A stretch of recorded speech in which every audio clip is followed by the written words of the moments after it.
My name is Susanna Vasquez. Throughout this presentation, I will discuss the importance of both academic and social aspects in a person's early life and the position that parents should take in regards to these factors. My question is, should parents prioritize a child's academic performance over social aspects? While schooling and friends are two of the most significant features in children's lives, some parents enforce their children to be academically successful, effectively ignoring crucial social elements in the child's life. My goal is to discuss the implications of the ways in which parents compel their children to succeed and the importance of social and emotional development as well as academic and intellectual development.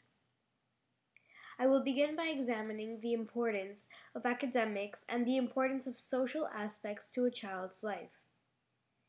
Without a doubt, parents strive to have successful children.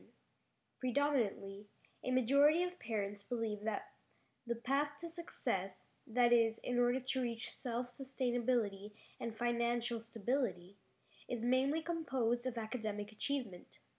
The social elements during childhood stages are commonly overlooked. Academic success is strongly linked to the positive outcomes that we, as a part of society, value.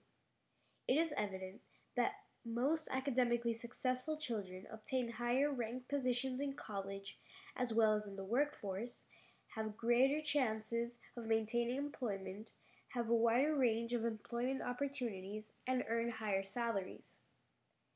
Considering innovation and the technologically demanding occupations that continue to emerge, having post secondary education has become increasingly necessary.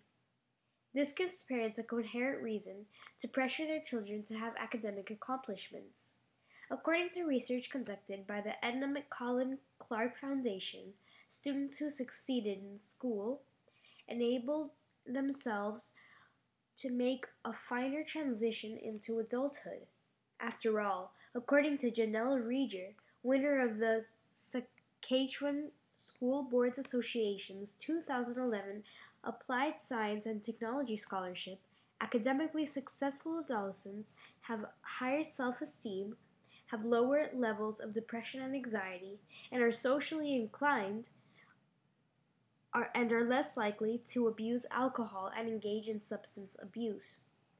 Thus, education plays a pivotal role in a person's life, and it is favorable for parents to impel their children to endure the hardships of studying rather than not to. As human beings, we are wired to respond and to relate to others, making us naturally social. From a scientific viewpoint, social emotional development is a fundamental part of a child's overall health and well being, as it both reflects and impacts upon the developing brain's wiring and function. Social emotional development ranges from the ways in which children interact with their peers to how they manage and cope with adversity and stress, and sets a precedent preparing children to have self confidence, trust, empathy, intellectual inquisitiveness, communication skills, and the capacity to relate well with others. According to the National Healthy Start Association, a child's emerging social and emotional skills form a crucial foundation for learning and wellness that will guide them into adulthood. Hence, interacting with other people teaches children the give and take of social behavior. Having friendships gives children a sense of companionship and allows them to experience different emotions and dilemmas that stimulate growth and maturity. According to research conducted by the NYU Child Study Center, research shows that children with friends have a greater sense of well being, better self esteem, and fewer social problems as adults than individuals without friends. Clearly, the social aspects involved in a person's childhood are highly significant, and they can teach you lessons that will not be learned otherwise. Communicational skills, teamwork, apprehension, etc. Are all qualities that are absorbed when children interact with their peers and are socially involved in extracurricular activities. Regarding the question, there are three main positions to this argument.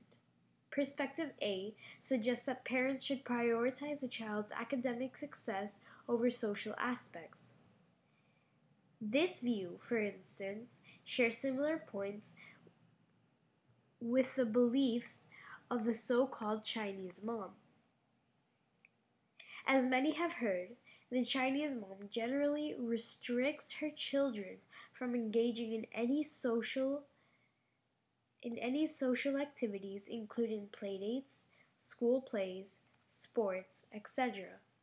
An article published in the Wall Street Journal states that the Chinese parents spend approximately 10 times as long every day drilling academic activities with their children. According to this perspective, nothing is fun until you're good at it, and the Chinese students are deprived from fun social activities in order to remain loyal to their studies. While this may lead to outstanding academic performance, if children are not socially involved, they will lack necessary social skills that cannot be acquired through academics alone. Thus, perspective A serves as an extreme and may not be preferable for leading a balanced and complete lifestyle. Perspective B claims that parents should not prioritize a child's academic success over social aspects. This is mostly similar to the Western approach towards academics and social life. Western parents, for instance, are more inclined to allow for their children to engage in hobbies and extracurricular activities like sports and clubs. The same article published in the Wall Street Journal entitled "Why Chinese Mothers Are Superior" states that Western parents try to respect their children's individuality, encouraging them to pursue their true passions, supporting their choices, and providing positive reinforcement and a nurturing environment. While having the ability to partake in social activities, educational factors are still crucial to a child's mental development. The extreme of allowing your child to choose his or her own academic and social path with minimal intervention may not be healthy, since people are more socially inclined than academically. Since people are more socially inclined than academically. The third perspective, perspective C, suggests that parents should aim to create a balance between perspective A, academic performance, and perspective B, social aspects. As previously discussed, education is essential for a child's intellectual development, which will bring greater advantages in the future when pursuing a career or occupation. Likewise, having friends and being socially involved is vital for a child's social and emotional development, which will allow for the child to form communication skills and confidence. Therefore, seeking equilibrium between both sides would allow for children to acquire the benefits from both perspectives and lead more mentally and physically stable lifestyles. While parents should encourage their children to succeed in school, that should not be the only facet that is valued, since social life also has a certain level of importance. I believe that the third approach to this question is the most valid way for a parent to ensure the child's well-being and success. After all, financial success is not the only form of success that humans seek. Happiness, peace, dignity, and personal satisfaction must also be taken into consideration. Sources.